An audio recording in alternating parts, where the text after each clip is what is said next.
Assalamualaikum warahmatullahi wabarakatuh. Saudara-saudaraku sebangsa setanah air yang saya cintai, saya banggakan. Banyak orang yang mengatakan bahwa kita harus berhati-hati dengan Habib yang alim. Tetap harus diwaspadai. Karena jangan-jangan punya visi dan misi terselubung. Jadi yang jelas bahwa klan Habaib sampai hari ini, semenjak polemik nasab itu mencuat, belum ada satupun yang jujur, belum ada satupun yang legowo mengakui tentang kitab nasab yang diteliti, ditemukan oleh Kiai Madudin Usman Al-Bantani. Artinya mereka tidak peduli, tidak mau tahu, tidak urus apakah mereka nasabnya benar atau bukan. Padahal kalau dari sisi dunia dan akhirat, mestinya harus khawatir jangan-jangan yang ditemukan oleh Kiai Madudin itu benar. Nah, seandainya benar bahwa mereka tetap ngeyel mengklaim diri sebagai zuriyahnya Nabi, itu kan menyesatkan banyak orang, tidak hanya diri sendiri, menyesatkan banyak orang, menyesatkan banyak pihak di dunia dan di akhirat. Itu kan ngeri banget dampaknya. Tapi faktanya sampai hari ini belum ada satupun Habib yang mau legowo atas ilmu pengetahuan tersebut. Walau alam, itu urusan mereka masing-masing. Nah, kembali kepada apa yang tadi di awal saya sampaikan, untuk berhati-hati dengan mereka ini, siapapun gitu ya, baik yang kasar-kasar, yang keras maupun yang alim. Karena tadi itu sampai hari ini belum ada satupun yang legowo, yang jujur dengan nasabnya. Saya katakan mereka belum jujur dengan nasabnya. Mengapa? Karena mereka tidak sanggup menjawab tentang bukti bahwa mereka bukan keturunan Nabi Muhammad SAW. Nah, terkait dengan hal tersebut, mengapa kita harus waspada? Karena ternyata Israel itu menyusupkan Zionis Yahudi ke Palestina. Itu tidak hanya dalam bentuk mata-mata biasa, tetapi disusupkan seperti dulu Belanda menyusupkan Snuggergene di Indonesia. Seperti Belanda menyusupkan orang-orang Arab klan Yaman yang dilabeli Habib di Indonesia. Zionis Israel, Yahudi Israel menyusupkan orang intelijennya ke Palestina, orang yang hafal Quran, syekh lah kalau di sini, kiai kalau di sini. Penghafal Al-Quran, hafid, sampai tembus bisa menjadi imam di Masjidil Aqsa. Luar biasa, Masjidnya Nabi. Sampai ketembus oleh Zionis Yahudi yang disusupkan oleh mereka untuk menjadi mata-mata, untuk menjadi agen Zionisme penjajahan Israel ke Palestina. Ini saya tidak ngarang, ini saya baca beritanya nih. Ini diangkat oleh Republika, belum lama nih, 12 Oktober 2023. Berarti kemarin, belum ada 1 minggu. Saya baca aja nih judulnya, Intelijen Zionis di Palestina. Jadi Ustadz palsu, hafal Al-Quran, pimpin sholat di Masjidil Aqsa. Hari Kamis 12 Oktober 2023. Israel pernah mengirim intelijen dari bangsa Arab sebelum melakukan pendudukan di tanah Palestina. Intelijen ini menyamar sebagai seorang pendakwah atau da'i atau ustadz menurut kita orang Indonesia, atau kiai lah, ulama. Mata-mata tersebut bernama Syekh Fadel Abdullah. Orang-orang di Yerusalem kala itu biasa memanggilnya demikian. Penulis Mesir Ibrahim Al-Arabi dalam bukunya Jawasis wa Qawanah menyebutnya Syekh Fadel Abdullah Judah. Ustadz palsu ini janggutnya panjang dan penampilannya soleh. Ya, pastilah.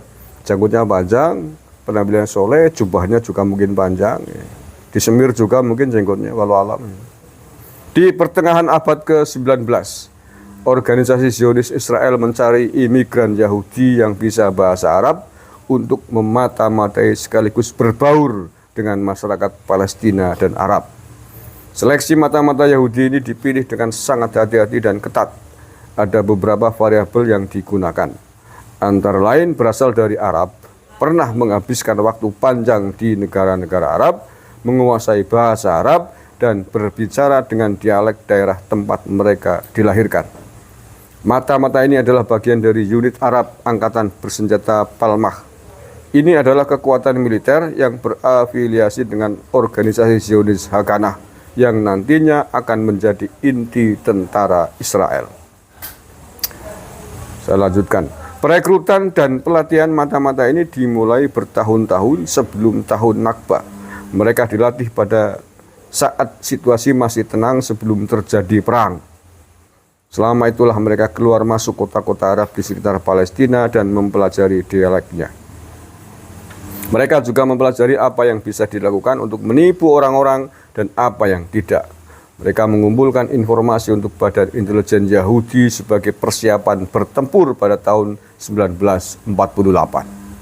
Buku Spies Without a Country, A Secret Life at the Birth of Israel, karya jurnalis Matty Friedman yang lahir di Toronto, Kanada, mengungkap mata-mata Yahudi Arab sebelum dikirim ke Palestina dilatih menghafal ayat-ayat Al-Quran. Mereka belajar baca Al-Quran dari radio. Mereka juga belajar tata cara wudhu dan sholat.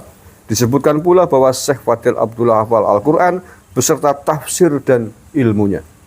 Ya, jadi tidak hanya sekedar membaca Al-Quran, tapi membaca Al-Quran, bisa membaca Al-Quran, menghafal Al-Quran, dan mempelajari tafsir dan ilmunya. Luar biasa. Kalau di sini mungkin sudah biasa dicium tangannya nih.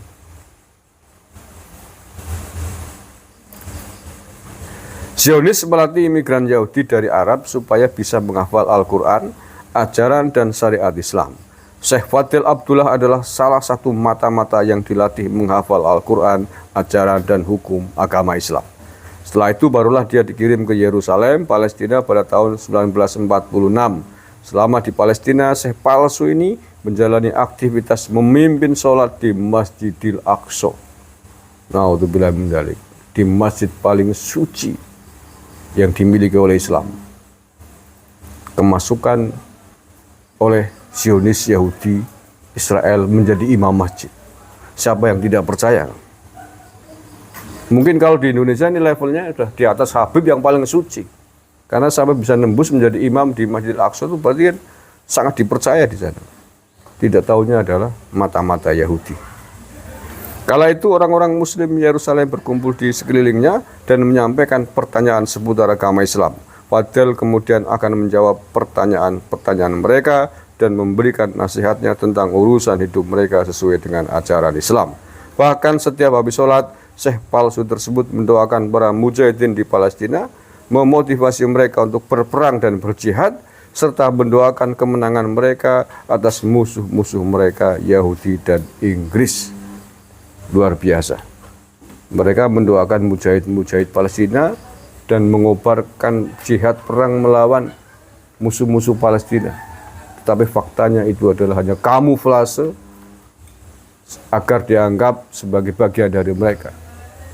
Faktanya mereka adalah mata-mata intelijen Yahudi yang memang khusus dikirim ke Palestina untuk menghancurkan Palestina itu sendiri. Pelajarannya adalah kita harus waspada hari ini kepada imigran dan keturunan imigran Yaman di Indonesia yang alim sekalipun. Fakta-fakta harus kita pelajari, harus kita hubung-hubungkan agar kita tidak kebobolan sebagaimana umat Islam di Palestina sampai menjadi imam Masjidil Aqsa. Itu enggak ada yang ngalahin. Tapi faktanya adalah mata-mata Yahudi. Waspadalah, waspadalah. Terima kasih. Assalamualaikum warahmatullahi wabarakatuh.